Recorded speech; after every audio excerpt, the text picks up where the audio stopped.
अब दुनिया बदल रही है, अमेरिका का रवैया बदल गया है। अमेरिका को चीन को कंटेन करना चाह रहा है, पाकिस्तान अब उनका लाडला नहीं है, अब भारत उनका लाडला है, उनकी तरजीहात मुख्तलिफ हैं। तो आजकल बात की जा रही है कि this is going to be the India century, तो आपको लगता है कि ये इसलिए भी की जा रही है कि दुनिया को बताया जाए कि इंडिया की करेंसी तगड़ी हो रही है और psychological factor and political factors? मेरे ख्याल से जो हालात लग रहे हैं, लोगों को अभी अंदाजा नहीं है कि जौहरी ताकत में जब ये कुछ एक ऐसी जौहरी ताकत जहां हिंदुस्तान जैसे मुल्क नजर जमाए बैठे हैं, हम किस तरंग में हैं हमें अभी तक पता नहीं है। अगर हिंदुस्तान में दहशतगर्दी की बात, अमेरिका कहता है जी इसकी जड़ें पाकिस्तान में है, हम डू मोर का हमसे कहा जा रहा है। इस वक्त मसला मेरे मुल्क का है, अमेरिका डू मोर हमसे कराना चाहता है न्यू ग्रेट गेम के तहत, क्योंकि पाकिस्तान इतनी बड़ी कुव्वत बन गया है और चीन को कंट्रोल करने के लिए पाकिस्तान को सबक सिखाना अमेरिकी पॉलिसी का बुनियादी नुक्ता है। या तो आप उनके अपने कैंप में जाके अपने आप को ऑर्डिनरी मुल्क बना लें कि जी हमारी कोई सरहदें ना सिवाय भारत के ना चीन से मिलती हैं, हम अपना जोग्राफी नक्शा तब्दील कर लें, अपनी जौहरी कुव्वत को सरेंडर करने के लिए आहिस्ता आहिस्ता अपने पर काटना शुरू कर दें, तो अमेरिका आपसे खुश हो जाएगा। या आप वो हलफनामा कर लें। अब ये कौम को फैसला करना है, इज्तिमाई खुदकशी करनी है। अब क्या जो है इस वक्त मेरा जो डिस्काउंट रेट है 21%, क्या लोगों को पता है कि भारत का डिस्काउंट रेट कितना है? 6.5%। भारत में महंगाई 6% है, मेरे मुल्क में 35% है। भारत में ग्रोथ रेट मईशत की शरह 6% है, मेरे मुल्क में 0% है। हम इन चीजों को फरामोश कर रहे हैं। बरामदात कैसे बढ़ेंगी? आप तो कम्पीट नहीं कर सकते। नंबर 1, ग्रोथ रेट इस साल 0% आने वाला है। दूसरी बात यह कि 1980 से आज तक आपका ग्रोथ रेट भारत और बांग्लादेश से कम है, तो ये बात समझना कि 21% से नीचे लाने के बाद ग्रोथ ले आएंगे अगले 5 वर्षों में। अगर मैंने जो आपको ये बताया कि हलफनामे वाली बात, इसके अगर नहीं करते, मैं आपको यकीन दिलाता हूँ अल्लाह ताला मेरी बात गलत साबित करें, अगले 5 साल में आपकी मुश्किलात बढ़ती चली जाएंगी। हमारी कभी कम नहीं हुई है। हम तो अपने नए कर्जे लेके पुराने कर्जे दे रहे हैं। चीन बदल रहा है। सऊदी अरब जिसने किसी जमाने में हमें $1.5 अरब तोहफा दिया था कि जी आप रख लें, वापस मत करें, अब वो सूद पे देने के लिए शराइत पे शराइत लगा रहा है।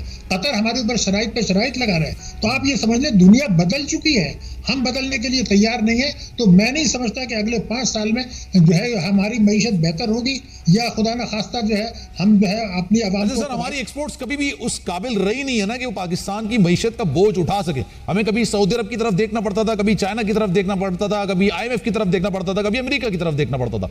तो आने वाले वक्तों में ऐसा कौन सा ये जादू की छड़ी चल जाएगी कि आपकी एक्सपोर्ट्स भी बढ़ जाएंगी, सारे मामला हो जाएंगे? शायद साहब मैं वही फिगर आपको दे रहा था ना, मेरी गुजारिश सुन लें आप। 4 तो में $133 बिलियन का हमने तिजारती खसारा यानी इंपोर्ट और एक्सपोर्ट का फर्क, उसको हमने पूरा किया है $105 अरब की रेमिटेंसेस से, जिसमें से बेशतर रेमिटेंसेस नहीं है।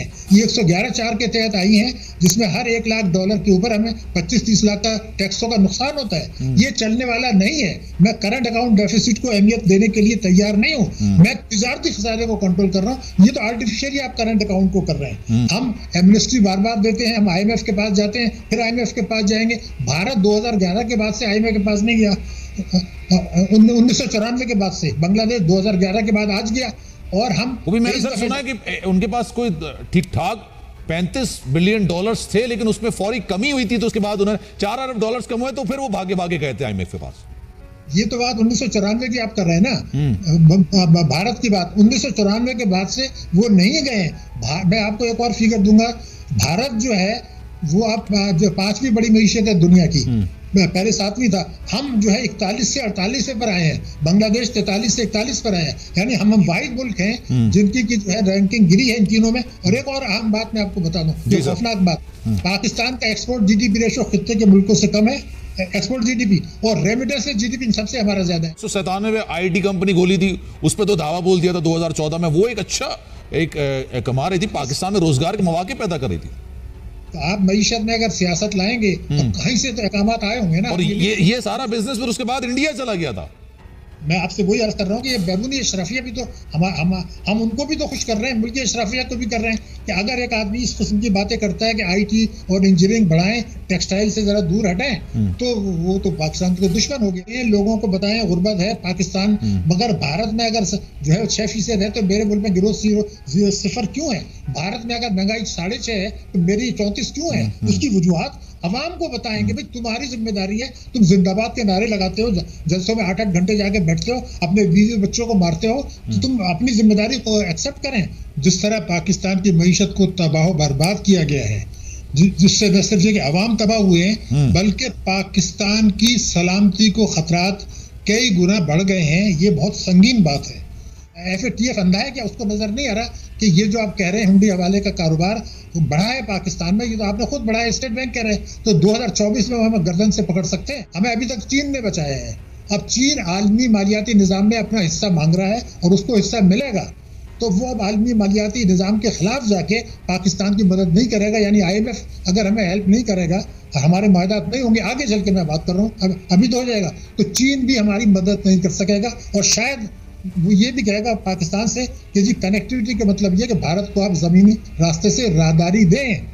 तो ये जो बड़े खतरात हैं, इससे जौहरी प्रोग्राम को खतरा है, पाकिस्तान की जोग्राफियाई सरहदों को खतरा है, पाकिस्तान की सलामती को खतरा है, पाकिस्तान के इस्लामी तशक्कुस को खतरा है, पाकिस्तान के 23 करोड़ आवाम को खतरा है जो 10 करोड़ से ज्यादा गुर्बत बेरोजगारी के नीचे है। बात की जा रही है कि this is going to be the India century, तो ये बेसिकली ये वो जो जिसे क्या कहते हैं स्ट्रेटेजिक कम्युनिकेशन हो रही है बेसिकली, क्योंकि लार्जली जो आजकल इंडिया के अंदर जो फॉरेन पॉलिसी की डायरेक्शन या डिस्कशन होती है, कहा जाता है कि वो डोमेस्टिक गेन्स के लिए, वो इलेक्शंस के लिए।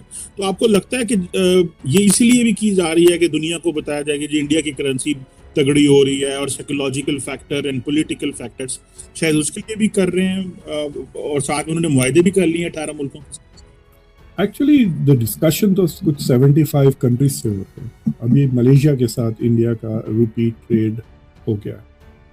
देखिए, या तो आपकी डोमेस्टिक इकोनॉमी इतनी वाइब्रेंट हो कि आप ज़्यादा एक्सपोर्ट भी ना करें तो डोमेस्टिक मार्केट के बेसिस पे इकोनॉमीज ऑफ स्केल हासिल हो जाए, और उसमें सिर्फ इंडिया चाइना के अलावा और कोई दूसरे मुल्क नहीं है जिनके पास 600-700 मिलियन की मिडिल क्लास। इंडिया के पास तकरीबन 300-400 मिलियन ऐसे लोग हैं जो डोमेस्टिक कंजम्पशन, इसलिए कार का कंजम्पशन, इंपोर्ट्स, ये वो। तो जो बाकी के जो दूसरे यूरोपियन कंट्रीज वगैरह हैं जिनके पॉपुलेशन श्रिंक भी हो रहे हैं, they cannot grow based on domestic consumption, they have to grow based on